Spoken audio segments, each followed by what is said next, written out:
গত সোমবার অর্থাৎ 17ই আগস্ট 2026 তারিখে হঠাৎ করেই পাকিস্তানি প্রশাসন ইসলামাবাদের বুকে ভারতীয় হাই কমিশনের বাইরে সমস্ত নিরাপত্তা ব্যারিকেড ও পার্কিং পোল জোরপূর্বক সরিয়ে দেয় এবং ভেঙে ফেলে। New Delhi, the chief minister here, the government here, we believe have made some incredible steps to keep in this area.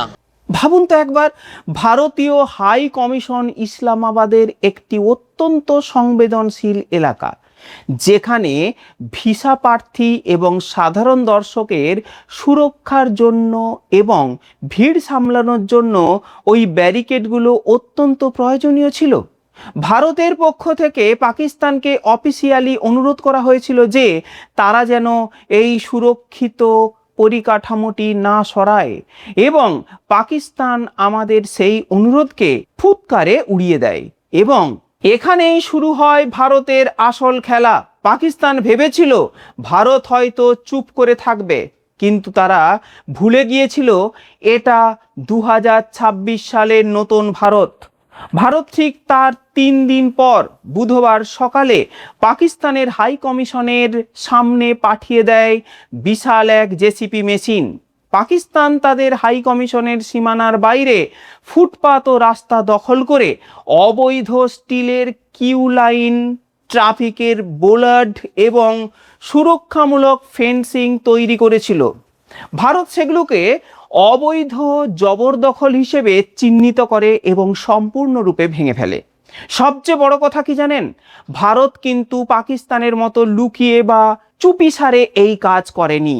প্রকাশ্য দিবালোকে হাই প্রোফাইল চাণক্যপুরী কূটনৈতিক এলাকায় এই বুলডোজার চালানো হয়েছে, যাতে সারা বিশ্বের কাছে ভারতের এই কড়া বার্তা পৌঁছে যায়, তোমরা যদি আমাদের কূটনৈতিক মর্যাদাকে আঘাত করো, তবে আমরা তোমাদের সীমানার ভেতরে ঢুকে জবাব দিতে জানি। বন্ধুরা, আপনাদের কি মনে হয় এই বুলডোজার অ্যাকশনটা শুধুমাত্র বুলডোজারের লড়াই নাকি ব্যারিকেডের লড়াই? না, এর পেছনে রয়েছে এক বিশাল ভূ রাজনৈতিক চাল। এই পুরো ঘটনার টাইমিংটা লক্ষ্য করুন, যেন ঠিক সেই দিন যেদিন দিল্লিতে বুলডোজার চলেছে, ঠিক তার আগের দিন অর্থাৎ বুধবার আমেরিকার নতুন প্রেসিডেন্ট ডোনাল্ড ট্রাম্পের স্পেশাল কনভয় এবং ভারতে নিযুক্ত মার্কিন রাষ্ট্রদূত সার্জিও গোর জম্মু কাশ্মীরের রাজধানী শ্রীনগরে পা ফেলেছিলেন।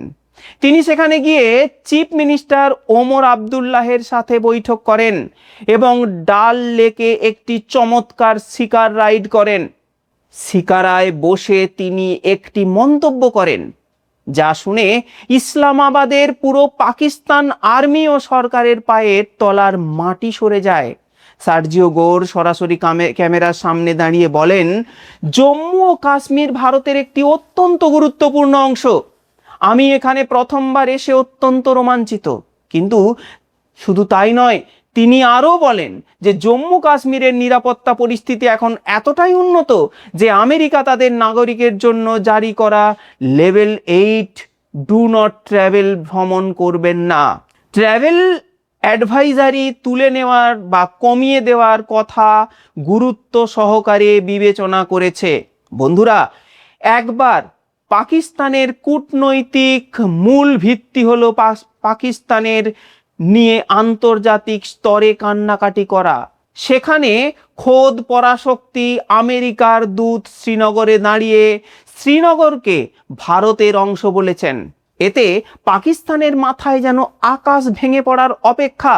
পাকিস্তান তৎক্ষণাৎ ইসলামাবাদের মার্কিন চার্জ দ্য ফোর্স ন্যাটোলি ব্রেকারকে ডেকে পাঠায় এবং তীব্র প্রতিবাদ বা স্ট্রং ডিমান্ডস পেশ করে। তারা বলতে শুরু করে যে জম্মু কাশ্মীর নাকি একটি বিতর্কিত অঞ্চল এবং আমেরিকার অবস্থান বদলালে তারা কিন্তু মেনে নেবে না। কিন্তু ভারতের অবস্থান ছিল অত্যন্ত স্পষ্ট। আমাদের জম্মু কাশ্মীর ভারতের অবিচ্ছেদ্য অংশ ছিল বা আছে এবং থাকবে।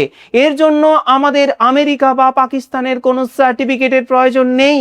তবে আমেরিকার এই মন্তব্য পাকিস্তানকে ততটাই কোণঠাসা করে দেয় যে তারা আগে কোনো রাগ মেটানোর জন্য ইসলামাবাদের ভারতীয় হাই কমিশনের ব্যারিকেডগুলো সরিয়ে দেয়, যার পাল্টা জবাবে ভারত দিল্লিতে এই বড় পদক্ষেপ নেয়। অনেকে হয়তো ভাবছেন ভারত ও পাকিস্তানের কূটনৈতিক সম্পর্ক হঠাৎ এত নিচে নেমে গেল কেন?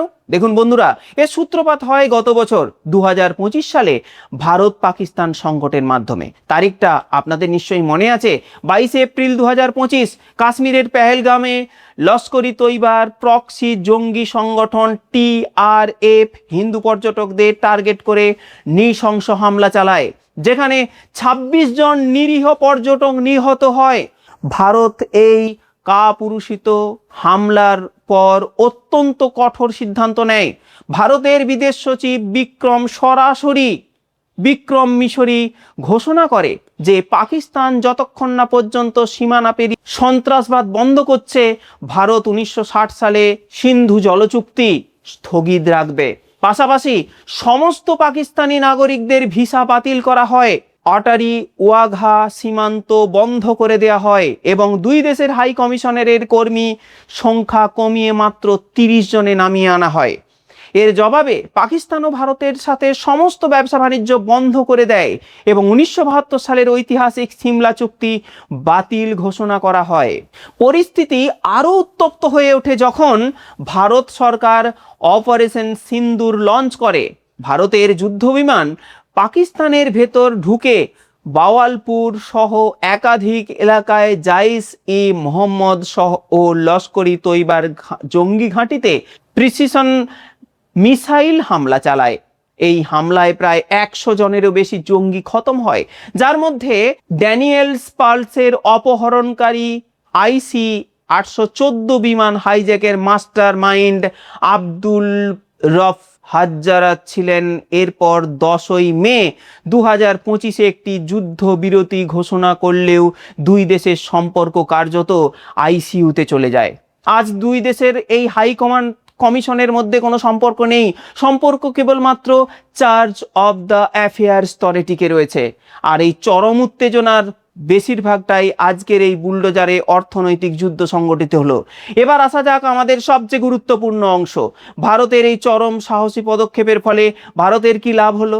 দেখুন, দীর্ঘমেয়াদী প্রভাব কি হয়েছে সেটাই এখন আমাদের দেখার বিষয়। দেখুন, এই সমস্ত আলোচনা আমি আপনাদের সামনে তুলে ধরলাম। যদি আপনার মনে হয় যে এ সম্পর্কে আপনি কিছু জানাবেন, অবশ্যই কমেন্ট করে জানান।